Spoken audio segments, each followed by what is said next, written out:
La démocratie, c'est bien sûr l'unité du peuple, le pouvoir du peuple, mais fondée sur la reconnaissance de ses différences, de ses désaccords, et donc que la discussion est non pas un aspect secondaire, mais le cœur de la démocratie. La démocratie, c'est les institutions qui protègent la discussion.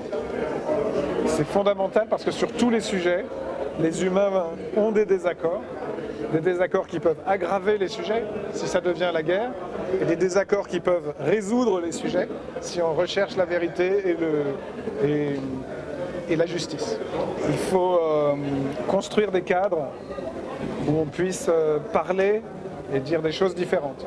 Il y a les cadres politiques pour la décision, c'est le Parlement, les élections.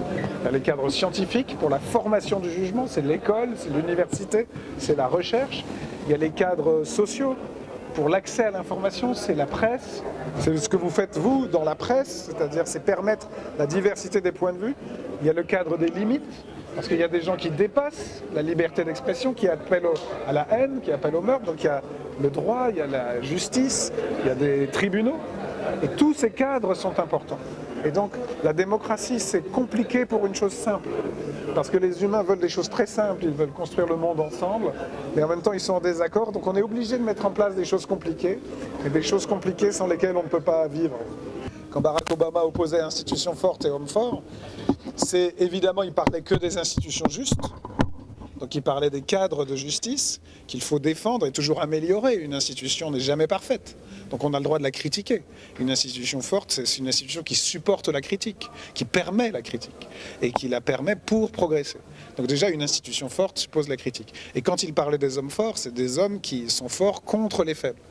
Et donc elle a le droit de critiquer l'illusion de la force, du pouvoir qui vient de la force. Le droit du plus fort, c'est le droit qui s'impose à moi. On ne me demande pas mon avis, c'est la force. Le droit de l'homme juste, c'est le droit avec lequel je suis d'accord. J'obéis librement à quelqu'un qui me donne un ordre dans le cadre d'une loi. Et donc la loi est plus forte que la force. Parce que la loi, c'est ce à quoi on accepte d'obéir librement. Même si, par exemple, je brûle un feu rouge ou je me gare mal dans la rue, j'ai une amende, eh ben je la paye, je suis d'accord en fait. Parce que je sais que si tout le monde fait comme moi, il y aura des accidents, Je prends un exemple très bête.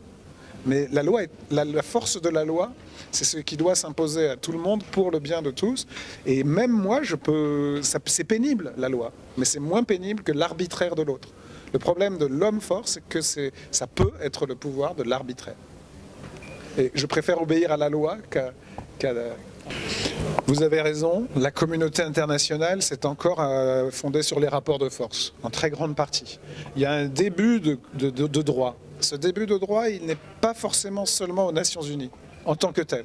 Pour moi, il est dans les tribunaux internationaux qui vont juger de certains crimes très graves, les crimes contre l'humanité, les génocides.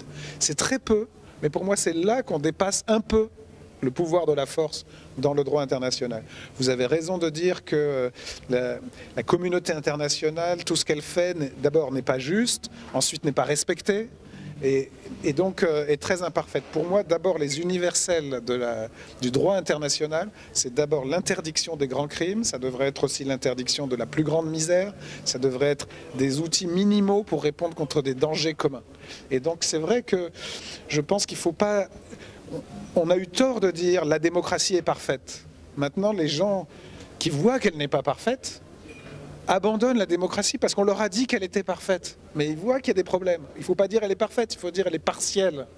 Et il faut la faire progresser. De même pour la communauté internationale. Si on dit tout ce que fait l'ONU est juste, les gens ne vont plus croire à l'ONU. Et donc il faut dire il y a des petites choses justes, très importantes. L'interdit du crime contre l'humanité, ou au moins le fait de le juger. De même, il devrait y avoir, pour moi, un minimum de revenus universels pour tous les humains. Un minimum de chaque chose vitale. Et simplement, il faut pas tomber dans les extrêmes et dire tout est bien, ou si, comme tout n'est pas bien, dire ça ne sert à rien. Ça n'est pas vrai que ça ne sert à rien. La question d'une justice mondiale est sur la table. Qui fait la promotion de la science et de la culture scientifique et qui traite de tous les sujets qui interpellent la nation, la région ou le monde. Elle les traite suivant des demandes, on peut être interpellé ou on peut s'autosaisir de thèmes que nous pensons importants et d'actualité.